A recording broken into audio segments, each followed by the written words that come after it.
So we're here again with Dr. Martin Feeley. It's very good to speak to you today. Thank you very much, Ben. Glad to be here. So this past weekend, as you know, vaccination for children aged to 12 to 15 has begun, and no doubt even younger children will be next in line. And children in Ireland will be offered a choice from the main mRNA vaccines, the Moderna and the Pfizer.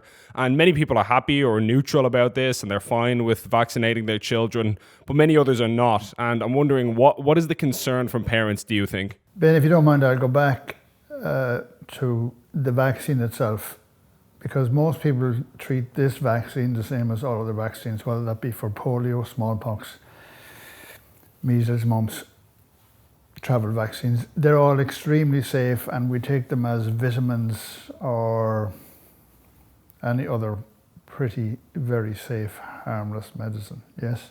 I think it's very important to point out this is not the same thing at all. We're talking completely different entities here. This vaccine, or these vaccines, all four of the so-called licensed, and they're not licensed, vaccines are fast-tracked vaccines.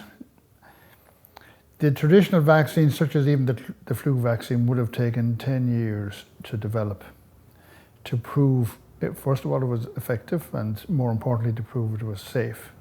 And that would be the average time for the development of a vaccine. We've seen this one produced in maybe 6 to 9 months and rolled out. Now, the history of fast-tracked vaccines is not good. The first fast-track vaccine was back in 1976 for a pandemic that never happened and cost the US Treasury billions of dollars in treating or paying or compensating for the ill effects of the vaccine. The next one was... What was that vaccine, if you don't mind me asking, and the pandemic? There actually wasn't a pandemic. One soldier died in a military institution in New York, and some public health official or doctor decided wrongly that it was the Spanish flu all over again. So a major panic set out, so they set about producing a vaccine, which they did. And they rolled out to millions of people. No other person died from that illness at that time. The next one I was going to mention, and the only other one prior to this, is 2009, which we probably know about, to the swine flu. The swine flu was again declared a pandemic, and there was major concern and fear and terror about the effects of swine flu. It actually never materialized to be nearly as bad as was anticipated or predicted. So fast-tracked vaccines were rolled out in most countries, and in Ireland, even after the pandemic fear had waned and we realized it wasn't anything like predicted. It was rolled out, I think, in December 2009. And in Ireland alone, between 35, more like 80 to 100 people developed what's called narcolepsy. And importantly, this happened in those between 4 and 19 years of age. Now, narcolepsy, you may or may not know, is not a very pleasant condition. It means that you actually fall asleep without any warning at any time, and you can be doing anything. So it's quite life distressing or disturbing, or it means effectively that you can't do many jobs, really. Now, that happened in other countries as well, Canada, England, Norway, I think. And the World Health Organization numbers for that was 1 in 12,000, which is quite high, when the numbers dying from the flu were 1 in 20s and 30s of thousands. So that's the second example of a fast-tracked vaccine. So these vaccines now are fast-tracked. So without much in the way of trialing and testing, even though you've been told, that they were tested in 30,000. 30,000 is a tiny number of people when you're talking about the world population or when you're looking for serious side effects. So then they were rolled out, and it's only after they've been rolled out that these side effects or complications become apparent, because they haven't had an opportunity before that. Going back to narcolepsy, that happened on average between 2 and 11 months following the injection. It didn't happen the day after. The longest interval was 11 months, and the average was about 2 to 2.5 months.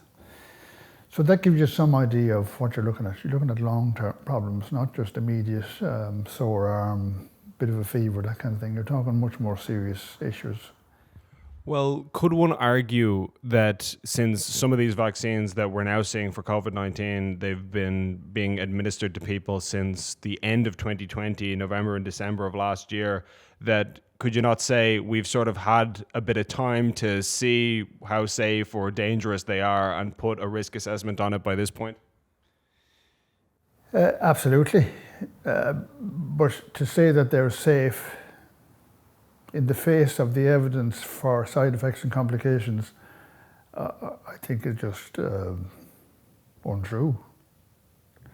Absolutely untrue. And we're primarily concerned about vaccinating children or young adults. They haven't been tested or tried in people of that age. So we know absolutely zilch. So what you say is true for adults, and particularly very elderly. We have very good information because we've injected millions of people over 6 months ago. So we do know, but we don't know anything about what effects they have on children. Only the middle of last month, the English, I think it's the Joint Committee for Vaccination and Immunisation, they stated last month that in their opinion, the risks of universal vaccination of those under 18 years of age outweighed any possible benefits. That's 1 month ago. I think it's perfectly reasonable to be a bit apprehensive. If you don't know the possible risks or side effects, or possible or real, and you know the possible benefits, you can now logically decide, is this a good idea or a bad idea? And it goes back to one of the cornerstones, foundation stones of medical practice, and that is primum non nocere. That is, first do no harm. Now that's been adopted by life in general, and it's in layman's terms, common parlance, it's called the cure is worse than the disease. Well, that started with Hippocrates more than 2,000 years ago. So if we take a young child, or even a young adult, and we take out our pencil and we do the ledger of for and against. So in order to do the advantages, we need to know what the risk of the disease is that we're vaccinating against. So we take COVID-19 in young children. To a healthy child, the risk from COVID-19 of dying is virtually zero. An American investigation into all children under 12 who didn't have any underlying morbidity or obesity, there were 0 deaths. Now that's in a subset of the entire population, but in the private health institutions, there were no deaths in those children, 0. So the risks we just take healthy children who have no illness, no immunocompromised disease, no serious obesity, their risk of death from this is virtually 0. So that's the disease. So how can you improve on 0 mortality? You actually can't. One of the side effects that has been found from the mRNA vaccine is heart inflammation, which can obviously be very serious. But then there was a study that was mentioned in the New Scientist magazine that was saying that apparently there are more cases of heart inflammation caused by COVID-19 than there are by the mRNA vaccine. So on balance, it's actually less risky to get jabbed than to not get jabbed. I'm wondering if you have any thoughts on that? I'm not sure that would be generally accepted as true. Even the CDC has finally agreed that the risks of myocarditis and pericarditis, particularly in young adult males who are fit, is in the order of 1 in 30,000. And even in older people, it's in the order of 1 in 40 to 60,000. And the first report of that came out in Israel, and they flagged it. The CDC initially said that it probably wasn't significant, but then they had to change tack, as indeed they did with cavernous sinus thrombosis in young women, and say that there was a link between the vaccination and the condition. So for young, healthy males, again, as with the children, the analysis would suggest that the benefits do not outweigh the risks. And the CDC, more worryingly, the CDC and indeed some ED experts have stated that the myocarditis is mild, relatively benign disease, and shouldn't be a cause of concern. Now, to me, that's irresponsible. Heart muscle is not peculiar, but it doesn't regenerate. So if you damage a heart muscle cell, it's gone. So you've now lost part of your heart function. If you're a young, healthy male, you might not notice it. But when you come around to 60 and 70, you might miss it. So to say there are no long-term effects of myocarditis in these individuals is, to me, grossly misleading and false. Just in the last 24 hours, the European Medicines Agency has said that they will be investigating the mRNA vaccines for 3 new potential side effects, which, they're not saying that it is linked per se to the jab, but they're saying that there's a potential there and it's worth looking into.